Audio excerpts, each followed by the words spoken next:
Salam alaikum, Saïd باللقاء معكم من جديد. Dans le cadre du cours qu'on a commencé, ça fait une semaine, de la thermodynamique, aujourd'hui, on va traiter le premier principe de la thermodynamique. Dans ce chapitre, on verra les notions suivantes. On verra énergie interne, la notion de travail, la notion de transfert thermique. Puisqu'il s'agit d'un chapitre très important en thermodynamique, aujourd'hui on va traiter uniquement la partie 1 où on verra l'énergie interne et le travail. On va laisser la transfert thermique à une deuxième partie. Le plan de cette leçon, bien sûr de cette partie, ça va être le suivant. En grand 1, on verra vocabulaire de la thermodynamique. Dans cette partie, on verra la notion de système thermodynamique, variable d'état, variable extensive et intensive. En 3, on verra transformation d'un système thermodynamique, qu'est-ce que ça veut dire. En deuxième lieu, ça veut dire partie 2, on verra énergie interne et premier principe. On va définir l'énergie interne et on va énoncer le premier principe en 2. En 3, on va faire des transformations particulières. Dans la partie 3, qui est la plus intéressante, on verra travail des forces de pression, cas d'une transformation réversible, interprétation géométrique du travail. En 3, on verra transformation à pression extérieure constante. En 4, transformation réversible isotherme d'un gaz parfait. En 5, transformation réversible isotherme d'un gaz de Van der Waals. Donc, on verra ici le gaz parfait, on verra... si vous vous rappelez bien, on a déjà vu le type de gaz de Van der Waals dans les chapitres précédents. 6, on verra travail des forces de pression sur un solide. Et en 7, on verra autre forme de travaux. Donc, comme vous voyez, il y a quand même pas mal de notions. Et ça, c'est très important parce que ça constitue la base pour faire la thermodynamique. Avant de commencer, je tiens à remercier les spectateurs de cette chaîne et bien sûr, je promets d'être moi aussi fidèle à eux. Je vais faire de mon mieux pour, bien sûr, lui expliquer tout ce qu'il veut. Dans ce temps-là, je m'adresse aussi aux autres de faire de même et de s'abonner et d'être parmi les spectateurs de cette chaîne qui bien sûr bien sûr va travailler pour le bien d'eux. Voilà. On va commencer par le vocabulaire. Système thermodynamique. Voilà, donc considère par exemple l'univers.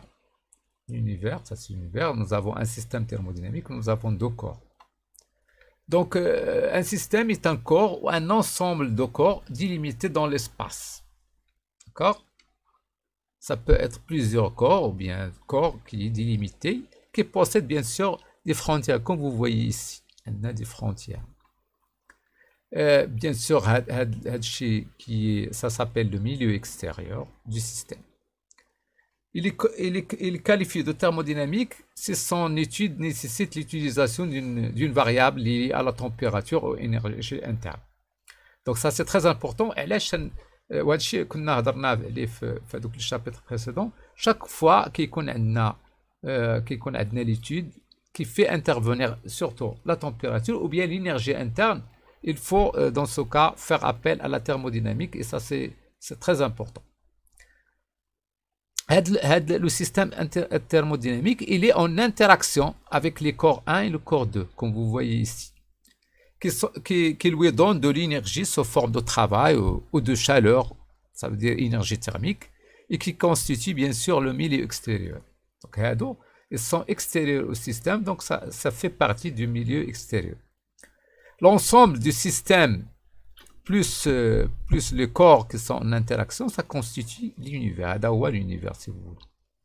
لأن شي حاجة اللي ماشي داخلة في السيستم غادي تكون le milieu extérieur. Il va y avoir l'interaction entre le système et le milieu extérieur, surtout si le système n'est pas isolé. D'accord? Donc, dans ce cas, il va y avoir يقدر ياخذ واحد énergie, يقدر يعطي واحد énergie. Voilà, système isolé. C'est un système qui n'est c'est un système, bien sûr, qui ne peut échanger ni matière ni énergie avec le milieu extérieur. يعني ما يمكنش يعني ما كاينش échange ni de matière ni énergie avec le extérieur. وكاين عندنا système fermé, donc système fermé qui est celui qui peut échanger de l'énergie mais pas de matière. Système ouvert, c'est celui qui échange à la fois l'énergie et de la matière. Cette année, on va consacrer notre étude au système fermé. D'accord? Ça veut dire on va considérer que la matière, ça veut dire par exemple le nombre de moles ou bien la masse reste constante au cours des transformations. En deuxième année, donc, lorsqu'on va faire la thermochimie, on peut faire appel au système ouvert. Exemple de système thermodynamique, par exemple un gaz, un liquide, solide, plasma, un noyau. Donc tout système peut être, si vous voulez, fait l'objet de thermodynamique. Ça peut être appelé système thermodynamique. On peut même étudier l'univers, tout l'univers. D'accord? Thermodynamiquement. Et bien sûr, l'univers, ça constitue un système qui est isolé.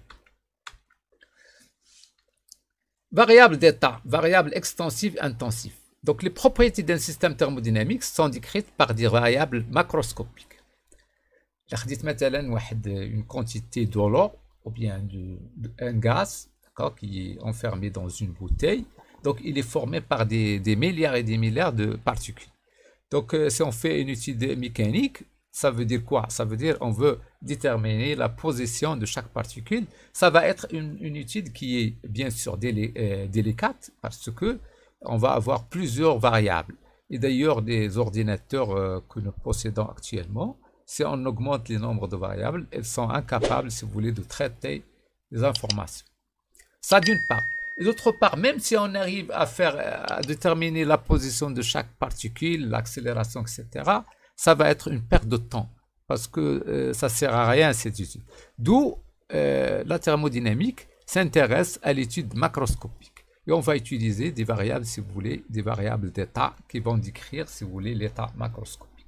Tel que, par exemple, on peut citer la température, le volume, etc. Il caractérise ces variables d'état, il caractérise une variable d'état, il va caractériser l'état d'équilibre du système thermodynamique. Ils sont reliés par une équation d'état. D'accord? Par exemple, un gaz parfait et son équation d'état est PV est égal à nRT. Un gaz est caractérisé par ces grandeurs-là.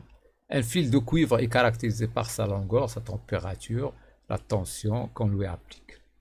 On distingue les variables extensives et les variables intensives. Les variables extensives sont reliées au système entier et additifs lors de la réunion de deux systèmes. D'accord? كتكون متعلقة بهذاك لو سيستيم مثلا لا ماس لو فوليوم le nombre de moles, l'énergie interne, tout ça, ce sont des grandeurs extensives, ils sont d'ailleurs additifs. نقدروا مثلا هذه المسألة ديال الفوليوم مثلا إلا كان عندنا واحد جوج سطولا ديال الماء، هذا فيه الأول فيه فوليوم في 1 الآخر فيه فوليوم في 2، إلا جمعناهم في بلاصة واحدة غيولي عندي واحد السطل آخر اللي غيكون فيه لو فوليوم V1 plus V2. Donc c'est quelque chose d'additif. Donc voilà. Variable intensive. Donc variable intensive définie en un point. Elles sont indépendantes de la quantité de matière. Exemple, la masse volumique, la pression, la température, le volume. Vous voyez la masse volumique, c'est quoi? C'est la masse sur le volume. Donc si on fait le rapport entre deux grandeurs extensives, ça donne lieu à des grandeurs qui sont intensives. La pression, on sait que c'est égal à F sur S. Donc, c'est intensif. La température, le volume molaire. D'accord? Et ces grandeurs-là ne sont pas additifs. Par exemple, la température. La température d'une maison n'est pas égale à la somme des températures de ces différentes pièces.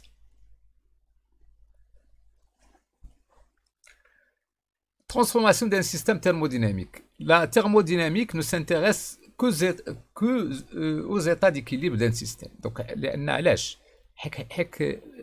le système en pleine évolution, on ne peut pas savoir, on ne peut pas mesurer par exemple la température ou bien la pression.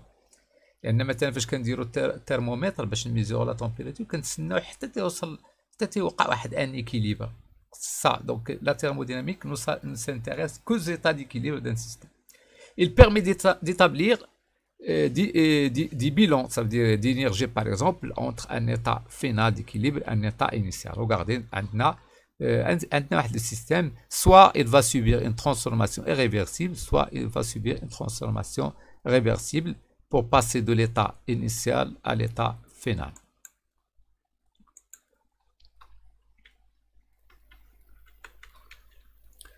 Transformation irréversible, c'est par exemple une transformation rapide, brutale. من خلال داك le texte, on peut ça تيقول لك instantanément, rapidement, brutalement, d'accord, durant laquelle les variables d'état d'un système ne sont pas définies. ديك الساعة ما كيمكنلناش نعرفوا au cours de transformation les variables d'état. Toujours باش كتعرف les variables d'état خاص يكون عندك un état d'équilibre. Donc il faut attendre le retour à l'équilibre final avant de pouvoir faire de la thermodynamique. Exemple, عندي مثلا j'ai un gaz, j'en ai عندي واحد البوا هنا comme ça واحد la masse, عندي un piston. Donc si j'enlève rapidement cette masse marquée là, je vais cette piston va passer instantanément d'ici à là. Bien sûr, il va y avoir quelques oscillations et après, cette piston va avoir l'équilibre. Comme ça, donc, comme ça, j'ai un état d'équilibre final. D'accord? J'ai l'état d'équilibre final. Transformation irréversible. C'est par exemple une transformation qui n'admet pas de chemin de retour. Mais que je ترجع. Maintenant, le vieillissement d'un être humain, d'accord? La diffusion d'une goutte, donc d'ailleurs, فين تكون la diffusion, عرف بأن il s'agit d'un phénomène qui est irréversible. Par exemple, des oscillations d'un ressort en présence de frottement, فاش يكونوا des frottements. Donc, ça veut dire qu'il y a une dissipation d'énergie. D'ailleurs, c'est les frottements et la diffusion, ça constitue, si vous voulez, les choses qui induisent l'irréversibilité. Un ressort n'est plus élastique lorsqu'il a été itéré en dehors de sa zone d'élasticité. Par exemple, la réversibilité est un déséquilibre mécanique, différence de pression, d'accord? La réversibilité due à un déséquilibre thermique, des différences de température. Donc, les sources, si vous voulez, la plupart sources de l'électricité d'accord, واحد عنده température T1 واحد température T1. Donc وجمعتيهم غادي يكون عندك un déséquilibre thermique. Ça veut dire il va y avoir passage d'énergie thermique d'un corps vers un corps. Donc c'est une transformation qui est irréversible.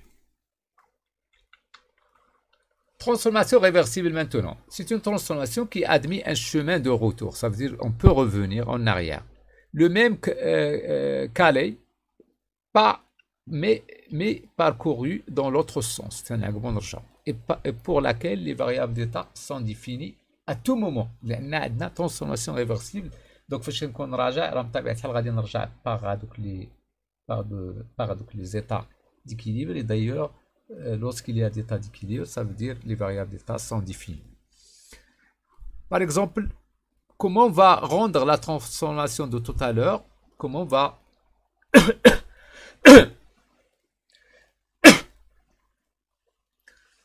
comment rendre la transformation de tout à l'heure réversible? Donc, si j'enlève la masse marquée d'une manière rapide, donc c'est quelque chose d'irréversible. Donc, pour ce faire, donc on va enlever petit à petit, d'accord? Petit à petit. Donc غادي نبدا مثلا غادي نبدا ناخذ مثلا غرام با غرام. Par exemple, الا كانت عندي هنا مثلا 1 كيلوغرام ناخذ غرام با غرام. Et comme ça, je vais passer de l'état initial à l'état final par des successions des états d'équilibre. Et ça, c'est une transformation quasi statique. Ou une transformation quasi statique n'est pas réversible, mais une transformation réversible est nécessairement quasi statique. D'accord? Donc, je vais faire modifier les paramètres d'état d'une manière successive. Et dans ce cas, on dit une succession des états d'équilibre, et comme ça, la pression du système va être égale à, si vous voulez, à la pression extérieure. Transformation réversible. Lors d'une transformation réversible, le système passe par une suite d'états d'équilibre et peut repasser par tous les états antérieurs en faisant varier en sens contraire les variables d'état indépendantes qui pilotent son évolution, qui contrôlent, si vous voulez, son évolution. Les variables d'état sont bien définies en tout moment. Voilà. Maintenant, l'énergie interne est premier principe. Qu'est-ce que ça veut dire l'énergie interne? Donc l'énergie interne, c'est l'énergie microscopique du système. Considère un système thermodynamique, par exemple, appelé S, au repos dans le référentiel de laboratoire, gaz par exemple, un solide. L'énergie interne est l'énergie mécanique du système évoluée dans R. C'est quoi ça? Ça, c'est l'énergie microscopique. Ça veut dire l'énergie de chaque particule, l'énergie cinétique de chaque particule du système. Et ça, c'est l'énergie interne mutuelle d'interaction, cinétique microscopique des constituants, avec les particules. Et ça, c'est l'énergie potentielle d'interaction mutuelle. Maintenant, vous savez que lorsqu'il y a interaction entre deux particules, ça donne lieu à des forces. Ces forces-là vont, si vous voulez, dériver d'une énergie potentielle. Ça, c'est quelque chose qui est déjà vu en mécanique. D'accord? Donc, l'énergie interne, il faut retenir, c'est la somme de l'énergie cinétique microscopique et d'énergie d'interaction potentielle, d'interaction entre les constituants. L'énergie interne est une fonction d'état. Elle est définie à l'état d'équilibre du système thermodynamique. C'est une fonction des variables d'état du système. Par exemple, on peut utiliser soit TV, soit TP, soit PV. Qu'est-ce que ça veut dire fonction d'état? يعني أنها ما كيمكن لي نعرفها حتى تنكون في واحد ان état d'équilibre وتتكون une fonction ديال les variables d'état d'équilibre. D'accord? Les variables d'état. Bien sûr, ça c'est pour un fluide divariant. Pour un fluide très variant, on peut avoir, si vous voulez, trois variables. Donc, on dit une transformation quelconque qui va faire passer le système de l'état initial à l'état final. Donc, à l'état initial, j'en ai l'énergie interne initiale. À l'état final, j'en ai une énergie interne finale. La différence la variation d'énergie au cours de cette transformation, ce n'est autre que l'énergie interne finale moins l'énergie interne initiale. Donc, c'est quelque chose qui ne dépend pas du chemin suivi, d'accord? Puisque c'est une fonction d'état, il ne dépend que de l'état initial et de l'état final. Donc, pour calculer cette variation, donc on s'intéresse à connaître, si vous voulez, l'état final, l'état initial, et on s'en fout des états qui sont intermédiaires entre l'état initial et l'état final. Si le système est en mouvement, d'accord, donc ce qu'on vient de voir, c'est en considérant que le système ici, qu'il est au repos. Maintenant, s'il est en mouvement, donc on va avoir, en plus de son énergie interne, on va avoir énergie mécanique. Donc l'énergie mécanique sera, si vous voulez, la somme de l'énergie cinétique et de l'énergie potentielle, d'accord? Donc, vous voyez, l'énergie mécanique ou bien l'énergie totale, si vous voulez, l'énergie totale du système, ça va être l'énergie interne, plus l'énergie mécanique que nous connaissons habituellement. Ça, c'est l'énergie, ça, c'est la masse totale du système fois la vitesse du centre d'inertie. Ça, c'est la masse totale fois G fois Z du centre d'inertie ou bien centre de gravité du système. Ça, c'est bien sûr l'énergie cinétique macroscopique. Ça, c'est l'énergie potentielle macroscopique. Et ici, on vient de voir que nous avons une énergie cinétique microscopique plus une énergie potentielle microscopique. Voilà, par exemple, si le système est en mouvement, Donc, le centre d'inertie va bouger. Donc, d'où on va avoir une énergie cinétique macroscopique plus une énergie potentielle macroscopique. En plus de ça, nous avons une énergie interne. Énoncé de premier principe. Si je considère un système fermé et immobile, d'accord, dans ce cas, on n'a pas intérêt à faire introduire l'énergie cinétique macroscopique et l'énergie potentielle macroscopique, puisque l'énergie cinétique macroscopique est nulle, et l'énergie potentielle macroscopique, puisqu'elle ne va pas changer de position, donc on ne s'intéresse pas. La variation de cette énergie est nulle. D'où on va s'intéresser uniquement à la variation de son énergie interne. Donc si jamais il subit une transformation en gardant sa position dans le référentiel R, la variation de l'énergie totale ne sera que la variation de l'énergie interne, UF moins II. Voilà. Cette variation va être, si vous voulez, due et va être causée par deux contributions. Voilà. D'une part, nous avons du travaux, d'accord, travaux de force, ça peut être pression par exemple, ça peut être autre chose qui s'exerce sur le système. Et aussi par les transferts thermiques, ce qu'on appelle les quantités de chaleur. D'accord, c'était une notation, donc c'est un petit peu ancien, mais il y a des bouquins qui continuent à utiliser cette nomenclature. Q. Bien sûr, voilà. Le premier principe de la thermodynamique est un principe de conservation de l'énergie. Donc, bien sûr, nous avons le système qui va subir une transformation quelconque de l'état initial à l'état final. Il va échanger avec le milieu extérieur un travail et une énergie thermique. Donc, la variation de l'énergie interne, ça va être ni autre que le travail échangé plus la chaleur échangée. Et ça, c'est d'une manière algébrique. Même si on fait ici le signe, ça peut être positif ou négatif. Si jamais le système reçu le travail, ça va être compté positivement pour lui. D'accord? On va avoir de positif. C'est cède ou bien donne ce travail-là, ça sera compté négativement. De même pour le transfert thermique. Pour une transformation élémentaire, donc on va transformer ce delta-là à D. D'accord? Et comme ça c'est une différentielle, alors que celles-là, ce sont des formes différentielles, d'où on utilise delta. C'est quelque chose qui dépend du chemin. Ça, elle dépend du chemin. Ça aussi, l'énergie thermique dépend du chemin, alors que la somme des deux ne dépend pas du chemin suivant. Cette forme-là n'est vraie que pour des transformations qui sont réversibles au quasi-statique, au moins quasi-statique. Transformation particulière. Pour une transformation purement thermique, ça veut dire on n'a pas d'échange de travail. On va avoir la variation d'énergie interne va être uniquement égale à Q. Pour des transformations dites adiabatiques, ça veut dire on n'a pas d'échange thermique avec l'extérieur, on va avoir la variation d'énergie interne va être égale à le travail. Pour une transformation cyclique, ça veut dire qu'il va mener le système d'un état et il va revenir, si vous voulez, il va lui faire revenir à cet état initial. On verra que c'est égal à 0 puisque U final est égal à moins U initial.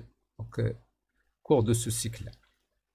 Si le système est animé d'un mouvement d'ensemble par rapport au référentiel, il faut quand même ajouter ces deux termes-là. D'accord? Il faut ajouter ces deux termes. Mais on sait que il y a conservation de l'énergie mécanique, d'accord? C'est qu'il y a une conservation de l'énergie mécanique. D'accord? Surtout ici, on garde uniquement la force de pression, alors que les autres forces, ils vont être ici. On sait qu'il n'y a pas de variation. C'est toutes les forces que subit le système sont conservatifs, ça veut dire que je n'ai pas à avoir de variation de l'énergie mécanique. D'où je vais avoir uniquement une variation de l'énergie interne qui est égale à W plus Q. Maintenant, travail de force de pression. Donc, je considère par exemple un gaz ici, il est enfermé et j'en ai un piston de section S.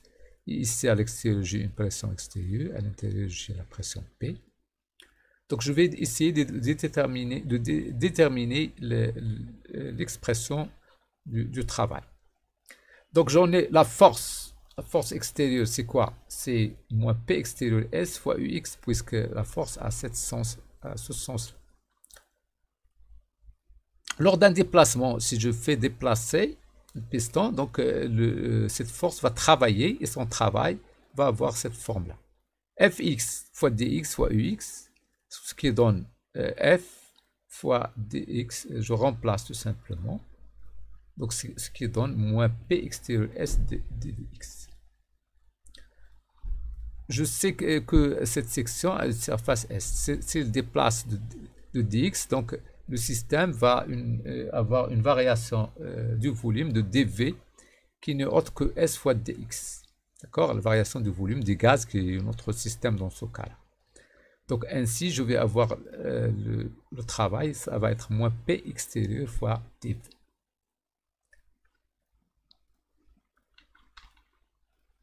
D'accord? Si dV est négatif, ça veut dire je suis en train de presser, donc je suis en train de diminuer le volume, donc c'est une compression. Donc le travail doit être positif parce que je comprime. Donc le gaz reçoit effectivement du travail parce que dV est négatif avec le signe moins, donc le travail est positif. Si dV est positif, ça veut dire que c'est la force, et dans ce cas, dans l'autre sens, donc le volume va augmenter et le travail sera négatif, parce que nous avons une expansion. C'est le gaz qui va fournir le travail au milieu extérieur. Si dV positif avec ce signe moins, le travail est négatif.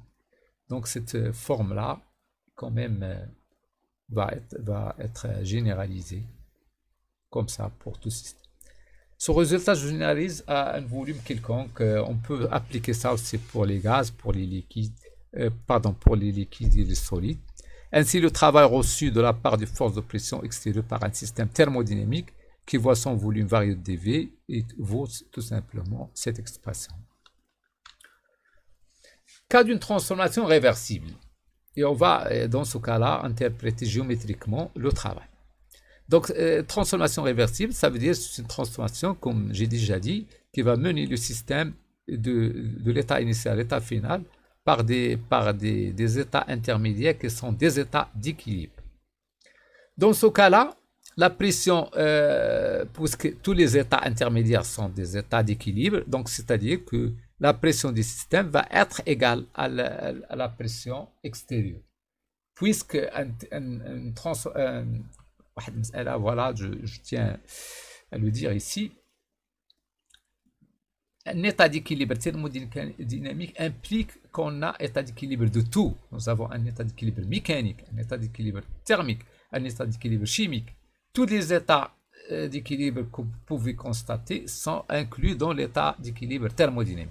D'où ici, puisque j'en ai un état d'équilibre, donc forcément, je vais avoir un état d'équilibre mécanique, c'est-à-dire, et comme ça, à chaque instant, je vais avoir la pression extérieure est égale à la pression intérieure. D'accord?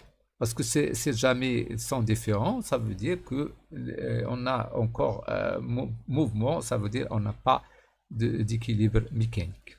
D'où la pression extérieure est constamment égale à la pression intérieure lorsqu'il s'agit d'une transformation réversible. Par conséquent, on peut changer l'expression. Regardez cette expression-là, nous dire place moins P extérieur, moins P, tout simplement. C'est la pression du système. Ça veut dire la pression intérieure, c'est la pression du système. D'où, comme ça, donc pour calculer le travail extérieur, le travail échangé avec le milieu extérieur, je vais intégrer entre V1 et V2. Si le volume reste constant, ça veut dire que si la transformation est isochore, dite isochore, le travail des forces de pression est nul parce que dV est toujours constant, donc il n'y a pas de travail des forces de pression. Interprétation géométrique du travail. Je considère par exemple l'intégrale précédemment dit, c'est celui-là. Donc l'air, j'intègre entre V1 et V2, d'accord? P varie effectivement entre P1 et P2. Ça veut dire que je vais passer d'ici à là. Donc c'est ça l'air. Donc l'air c'est quelque chose de positif. Donc il va être égal à moins le travail. D'accord? Parce que le travail est égal à l'air, c'est quoi? Là, on a mathématiquement, l'air, c'est PdV. P est une fonction de V. Ça fait PdV, tout simplement. Comme l'intégrale déjà vue au baccalauréat, f de x dx. Ça, c'est l'interprétation géométrique. F de x dx, c'est P de V dV, tout simplement. Donc, ça, c'est quelque chose de positif, c'est égal à moins le travail. Donc, voilà. Donc, travail extérieur est égal à moins l'air. Ici, A est positif. Donc, le travail est négatif. Donc, le gaz reçoit un travail négatif. Il fournit de l'énergie sous forme de travail à l'extérieur, puisqu'elle reçoit un travail négatif. Donc, on a dit qu'on a ta. Donc, c'est-à-dire, il se détend. D'accord? Donc, toujours, le sens de l'orientation ou le sens de l'aiguille du montre, c'est qu'on a dit le travail négatif. Le plan PF est appelé plan de Clapeyron, coordonnée de Clapeyron. Attention, P est en ordonnée, c'est-à-dire P en ordonnée et V en abscisse. D'accord? Le travail dépend du chemin suivi pour aller d'un même état. Un état initial à un même état final. D'accord? Le cas cyclique. Comme le montre le figure suivant. D'accord? Qu'est-ce que je veux dire ici? Voilà. L'aire délimitée par chacune des trois courbes sont à chaque fois différentes. Par conséquent, le travail reçu par un système dépend du chemin suivi. Il ne dépend pas uniquement de l'état initial de l'état final. ماشي بحال l'énergie interne. Donc, il dépend. Il مشينا فهاد الخضر ماشي بحال الأحمر ماشي بحال البلو. D'accord? Il change. Le travail va changer. Je change le chemin. Donc, le travail n'est pas une fonction d'état. On n'a pas le droit d'écrire dW, mais on écrit ce delta. On ne peut pas écrire pas non plus delta W est égal à mais W tout simplement.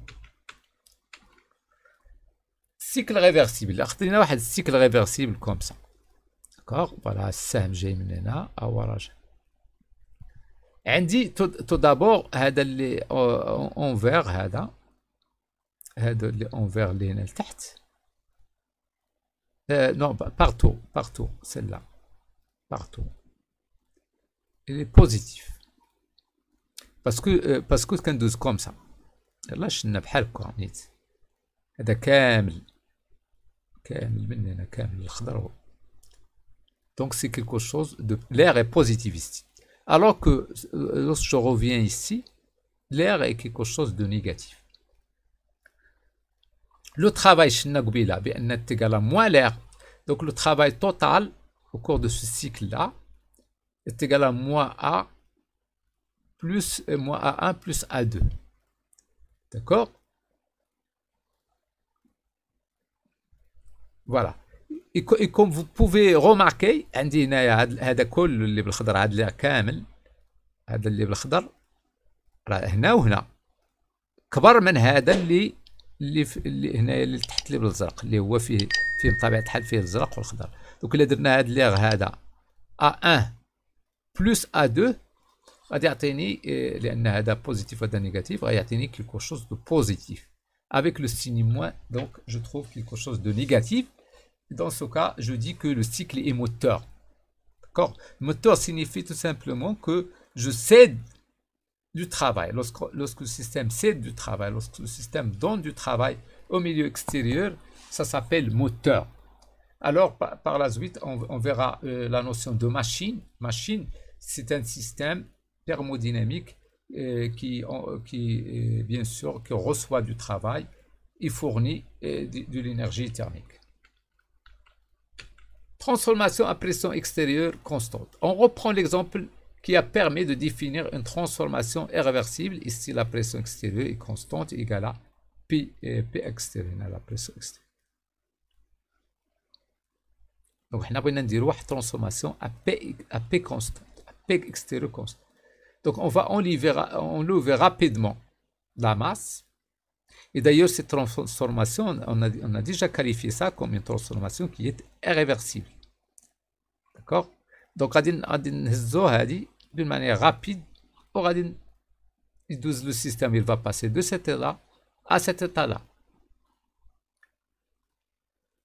Donc, il n'est pas défini au cours ou bien durant la transformation.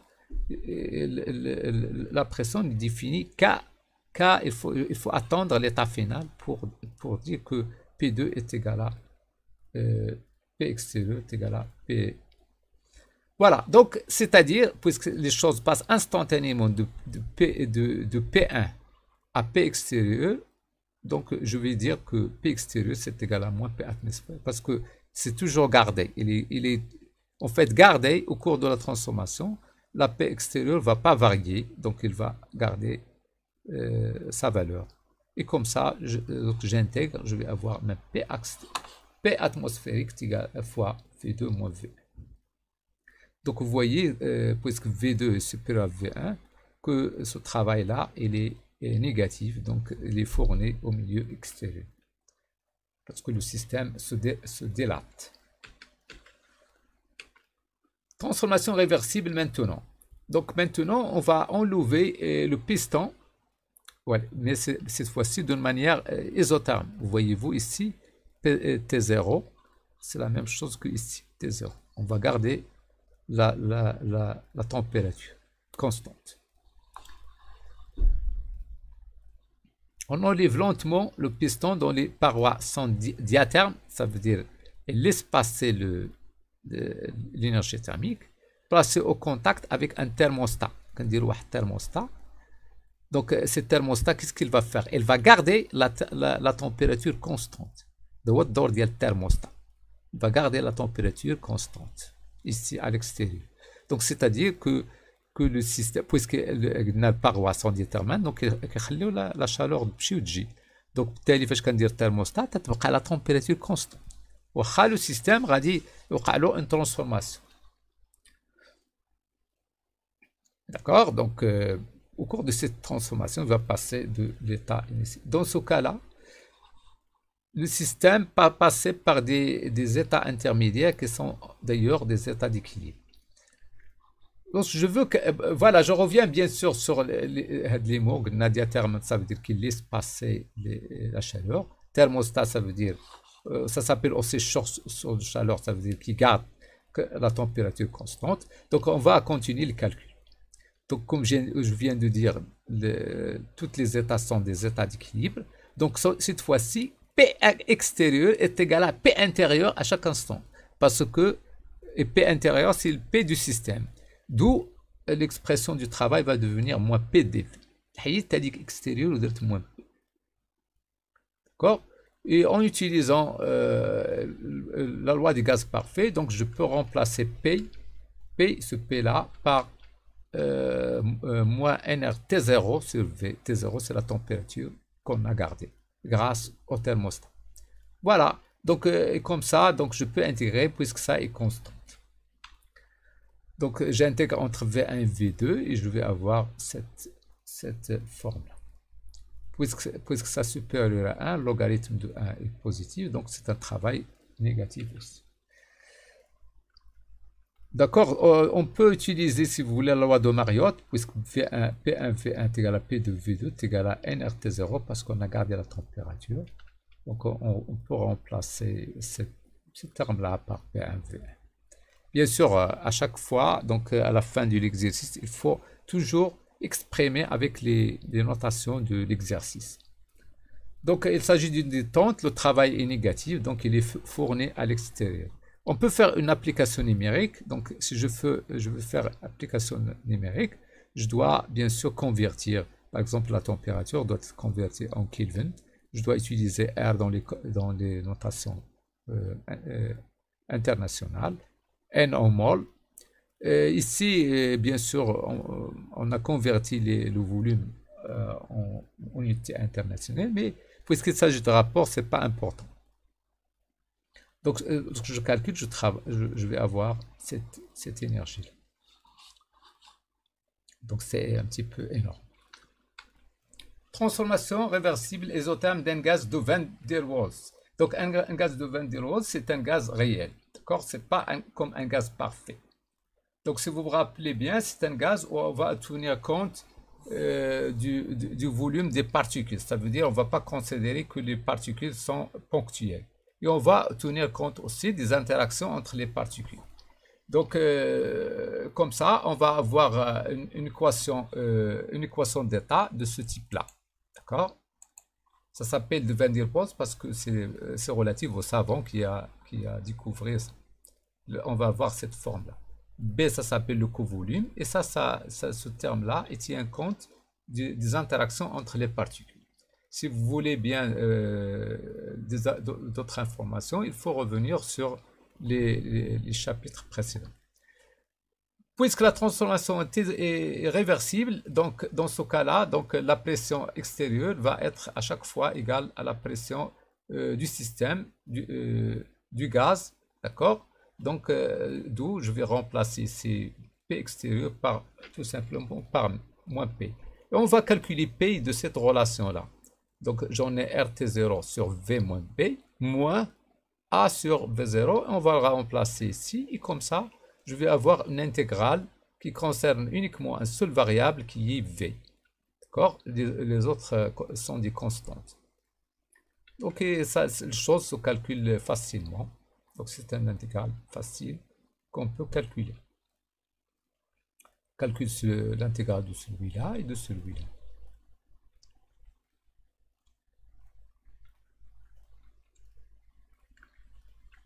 Oui. Travail d'effort de pression sur un solide. Est-ce qu'on a le droit d'utiliser ça? Oui. Ici, nous avons le droit de calculer des forces de pression sur un solide. D'accord? Comment on va faire le calcul? En faisant appel tout simplement au coefficient thermoélastique. On a déjà parlé de ça dans les chapitres précédents, donc je vous invite à revenir sur ces notions-là. Par exemple, à T constante, on a défini ce qu'on appelle le coefficient de dilatation isotherme. C'est celui,